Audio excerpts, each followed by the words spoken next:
नमस्कार साथियों। English speaking के माध्यम से हम इंटरव्यू की तैयारी कर रहे हैं।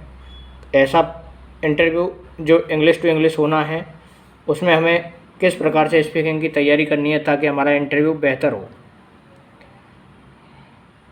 एयरफोर्स, नेवी, आर्मी स्कूल और महात्मा गांधी स्कूल, जो कि राजस्थान में महात्मा गांधी विद्यालयों के लिए इंटरव्यू होते हैं, वो भी इंग्लिश में होते हैं। तो साथियों, आपसे रिक्वेस्ट है, चैनल को सब्सक्राइब करें और इंटरव्यू की तैयारी करें मेरे साथ। सबसे पहली बात है कि एक क्वेश्चन पूछा जाता है आपसे, और क्वेश्चन पूछा जाता है, आपको उन क्वेश्चंस का जवाब देना होता है। क्वेश्चंस का जवाब किस प्रकार से देना है और किस प्रकार से आपके क्वेश्चन पूछे जाएंगे, इन सब बातों पर हम चर्चा करेंगे। तो देखिए, क्वेश्चन दो तरह से होता है। एक, या तो WH वर्ड से क्वेश्चन स्टार्ट होगा या फिर हेल्पिंग वर्ब से। WH वर्ड से जो क्वेश्चन स्टार्ट होगा उसका जवाब किस प्रकार से देना है, और हेल्पिंग वर्ब वाले का किस प्रकार से। मैं अगर बात करूं कि हेल्पिंग वर्ब वाला हो या WH वाला हो, तो हमें सब्जेक्ट के स्थान पर आई या भी, या फिर जो भी रिलेवेंट पर्सन है उसके लिए ही, सी या उसका नाम, और उसके बाद जो भी एक्शन वो करता है उस एक्शन को लिखते हैं या बोलते हैं। इसके लिए देखो, अगर क्वेश्चन आपका WH वर्ड में है तो हाउ से वो कैसे पूछेंगे किसी भी चीज़ की कंडीशन, वेयर से कहाँ कोई घटना घटित हुई तो उसका प्लेस क्या है, place of the incident, when time पूछते हैं, time of the incident, time of the work, और वाई लगा करके प्रश्न पूछा जाता है क्यों। वाई लगा के कारण पूछा जाता है कि कोई घटना घटित हुई तो उसका रीजन क्या था, what is the reason of the work. What से ये पूछा जाता है काम क्या हुआ, और हाउ लॉन्ग से कितना समय लगा काम में, संख्या कितनी थी, और हाउ मैनी से संख्या बताते हैं, और हाउ फार से डिस्टेंस बताते हैं कि किसी भी चीज़ की डिस्टेंस कितनी थी। अब देखिए, हमें सब्जेक्ट को भी पहचानना है, हमें वर्ब को भी पहचानना है। तो सब्जेक्ट की पहचान के लिए मैं एक सामान्य सी बात बता दूं आपको, वे सभी सब्जेक्ट सिंगुलर होते हैं जो अपने साथ सिंगुलर वर्ब लेते हैं। अर्थात जहाँ सिंगुलर सब्जेक्ट आएगा वहाँ सिंगुलर वर्ब आएगी। जैसे आई, ही, सी, इट, नेम के साथ सिंगुलर वर्ब आती है। सिंगुलर वर्ब जैसे डज है, इज है, एम है, हैज है और वॉच है। प्लूरल सब्जेक्ट कौन से होते हैं? We, you, they, plural subject होते हैं। अब इसके लिए जो प्लूरल सब्जेक्ट होते हैं उनके लिए डू, आर, हैव और वर प्लूरल वर्ब लगाई जाती हैं। आई एक ऐसा सब्जेक्ट है जिसके लिए प्रेजेंट इंडेफिनिट में डू लगाते हैं और प्रेजेंट परफेक्ट में लगाते हैं हैव, जबकि पास्ट के इंडेफिनिट में वॉज का प्रयोग होता है। ये दोनों वर्ब प्लूरल हैं। कैसी हैं ये? प्लूरल। और वॉज कैसी वर्ब है? सिंगुलर। दो अलग अलग कंडीशन में आई का प्रयोग सिंगुलर सब्जेक्ट और प्लूरल सब्जेक्ट के रूप में होता है। आगे देखते हैं, डज का प्रयोग कहाँ होता है? डू का और डज का। तो देखिए साथियों,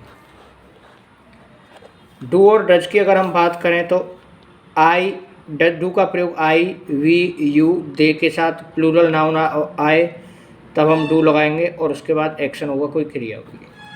डज का प्रयोग होता है ही, सी, इट के साथ में, और कोई सिंगुलर नाउन आती है और एक्शन होता है तो एस या ईएस का प्रयोग होता है। डज अगर नेगेटिव होगा या प्रश्नवाचक होगा तब तो डज का प्रयोग होगा, और डज नहीं आएगी तो वर्ब में एस या ईएस लगाते हैं। कैसे वाक्य में? वाक्य अगर साधारण है, कैसा? साधारण, सकारात्मक, सकारात्मक वाक्य जिसको हम अफर्मेटिव कहते हैं, और नेगेटिव वाक्य। अफर्मेटिव और नेगेटिव में वर्ब में एस या ईएस लगाते हैं। अब देखते हैं हम कि वाक्य हमें बोलने कैसे हैं। आपसे पूछा, डू यू प्लस एक्शन लगा के प्रश्न पूछा जाएगा, do you play? Yes I play. और हमें जवाब देना है यस प्लस आई या बी और एक्शन से। ओके। अगर हमारा जवाब नेगेटिव है तो हम देंगे नो, आई या बी और डोंट फिर एक्शन। जैसे उसने पूछा do you want to teach in MGGS? Yes sir, I want to teach in MGGS। Next है, आपकी अगर मान लो इच्छा नहीं है तो आप जवाब देंगे no sir, I don't want to teach in MGGS। कुछ वर्ब्स में हैं जिनको मैं आपको बता रहा हूँ, जो कि आपके लिए काफ़ी काम आने वाली हैं, हेल्पफुल हैं। जैसे मदद के लिए इस वर्ड इस्तेमाल होता है help.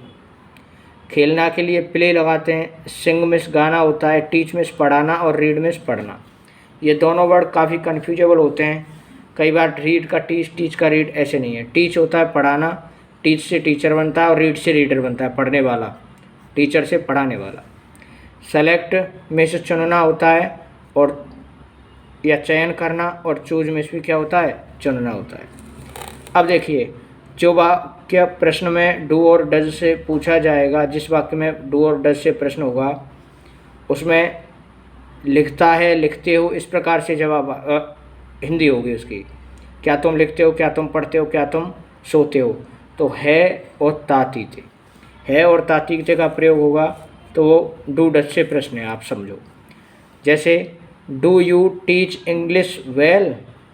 Yes I teach English well. Yes we teach English well. हाँ, हम इंग्लिश अच्छी तरह से पढ़ते हैं। या फिर दे लगा के बोलेंगे, या कोई नाम है, दो से अधिक। All the students read English well. All the teachers teach English well. I we they, और कोई प्लूरल नाउन हो तो उनका प्रयोग करने के बाद हमें सब्जेक्ट वर्ब बोलनी है। वर्ब हमारी फर्स्ट फॉर्म आएगी। उसके बाद आगे जो कुछ प्रश्न में पूछा गया है हेल्पिंग वर्ब वाले में, क्योंकि ये टू क्या है, हेल्पिंग वर्ब, तो हेल्पिंग वर्ब से शुरू वाले वाक्य को यस या नो में जवाब देते हैं। Do you teach English well? Yes I teach English well. Yes we teach English well. Yes they teach English well. Yes students teach English well. Yes teacher teach English well. Yes my father teach English well. इस प्रकार से my brothers teach English well. Next, learn. Do you learn lessons? Yes I learn lessons. Yes, I learn the lessons. Do you help the students?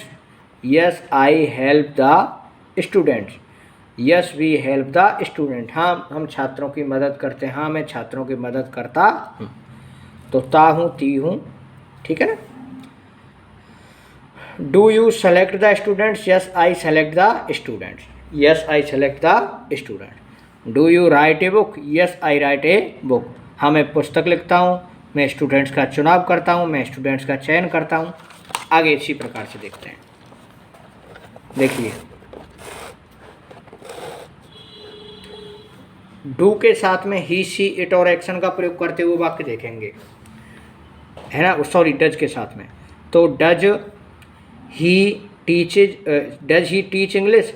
तो देखो, इसमें verb की first form जब आती है ना, डज का प्रयोग होता है और प्रश्न में पॉजिटिव होता है, हम तो ऐसे ही यस लगाते हैं। मैंने बताया yes he teaches English. Does he learn the lesson? Yes he learns the lesson. He की जगह पे हम सी लगा सकते हैं। Yes she learns the lesson. हाँ, वह इंग्लिश लेसन्स सीखती है या याद करती है। इसी प्रकार से डज नाम बोल सकते हैं हम किसी का। Does Vinod help the students? Yes Vinod helps the students. Does Vinod select the players? Yes Vinod selects the player. Does he right a book? Yes he writes a book. Yes he writes a book. हाँ, वह पुस्तक लिखता है। इसी प्रकार से don't का प्रयोग जब आप करोगे, does he write? No he doesn't write. No he doesn't write. हम सी लगाते हैं, नो लगा सकते हैं। No she doesn't write. No Ravi doesn't write. No Ravi doesn't sing. No Ravi doesn't play. Ravi नहीं खेलता। रवि नहीं खेलता। रवि नहीं पढ़ता। रवि नहीं गाता। रवि मदद नहीं करता। रवि नाचता नहीं। रवि बात नहीं करता। रवि चीटिंग नहीं करता, चीट नहीं करता।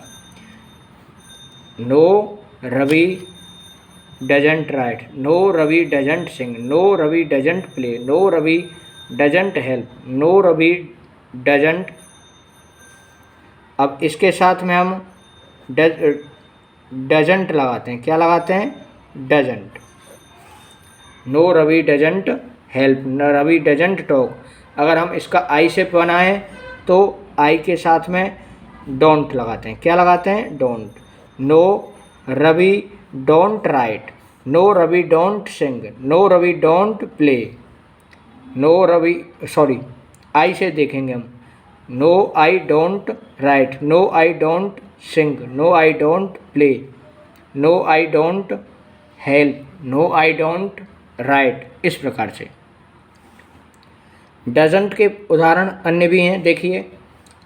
ही doesn't write a letter, he doesn't finish the homework, he doesn't call his father, he doesn't obey the parents, he doesn't help the poor. No he doesn't, doesn't plus action है ना। He doesn't write a letter, वह पत्र नहीं लिखता। He doesn't finish the homework, वह homework ख़त्म नहीं करता है। He doesn't call his father, वह अपने पिताजी को नहीं बुलाता है। He doesn't obey the parents, वह अपने माता पिता की आज्ञा का पालन नहीं करता है। He doesn't help the poor, वह गरीबों की मदद नहीं करता है। इसी प्रकार से आगे देखते हैं।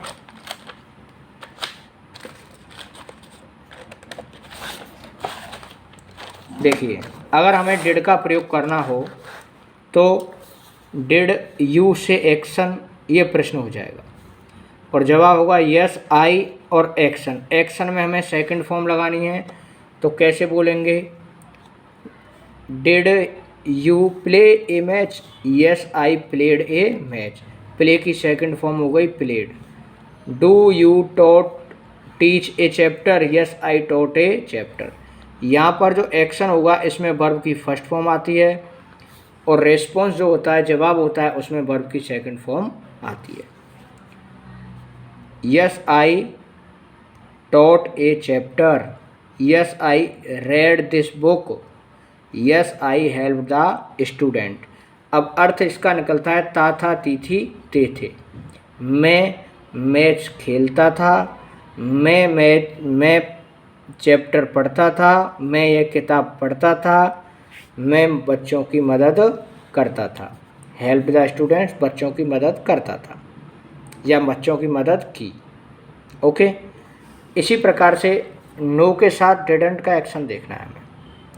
नो के साथ जब डिड नॉट का एक्शन देखेंगे तो डिड नॉट के साथ वर्ब की फर्स्ट फॉर्म आएगी, ठीक है ना। जैसे no I did not play a match, no I did not. अब डिड नॉट की बजाय हम डिडंट बोलते हैं। No I didn't taught a chapter, no I didn't read this book, no I didn't help the student. इसी प्रकार से अगर नेगेटिव वर्ड है और कोई सिंगुलर सब्जेक्ट है, पहले देखा हमने आई का प्रयोग, किसका प्रयोग देखा? आई का। लेकिन अब यहाँ देखेंगे हम सिंगुलर सब्जेक्ट का। तो इस टेंस में एक सिंगुलर सब्जेक्ट होने का कोई फ़र्क नहीं पड़ता। सिर्फ इतना है कि डिड नॉट वाला वाक्य है तो वर्ब की फर्स्ट फॉर्म आएगी और पॉजिटिव वाक्य है तो सेकंड फॉर्म आएगी, चाहे सब्जेक्ट हमारा सिंगुलर हो या प्लूरल हो। No Vinod didn't play match, no Vinod didn't teach a chapter, no Vinod didn't read this book, no Vinod didn't help the students.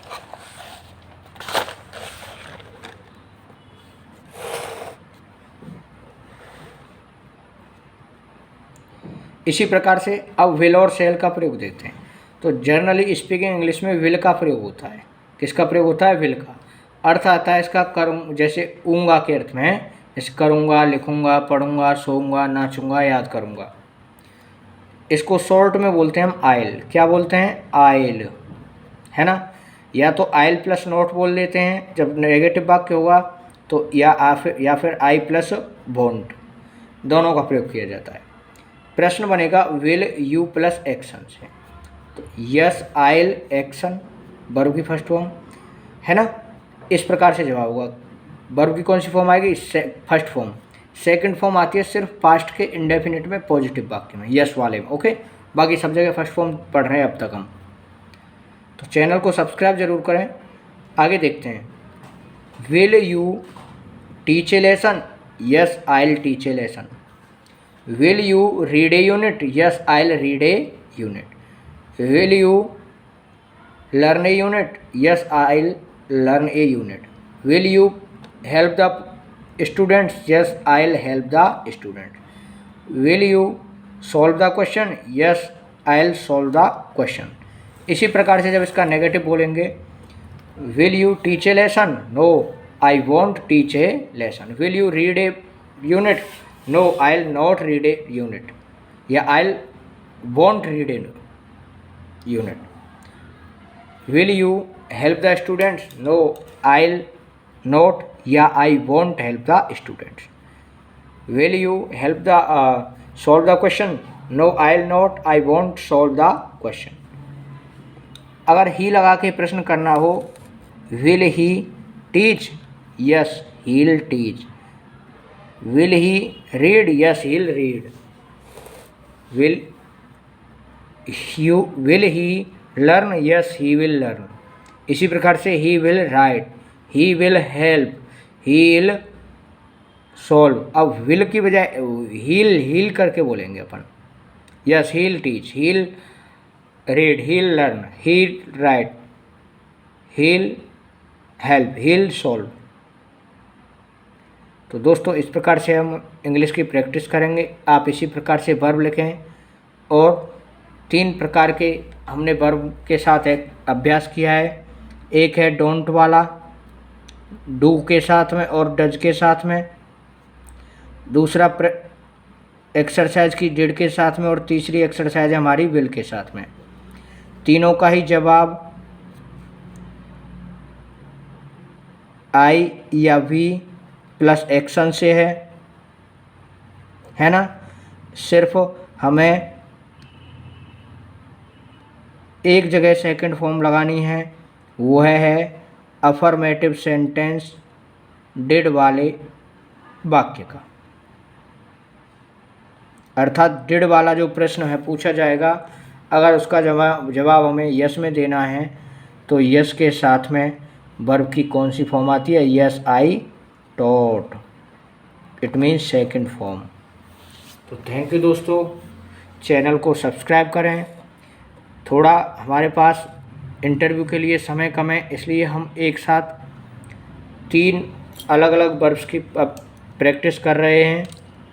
आप थोड़ा एक्स्ट्रा समय दें, एक वीडियो को 2 बार 3 बार देखें, ज़्यादा बेहतर आपकी प्रैक्टिस हो पाएगी। थैंक यू साथियों।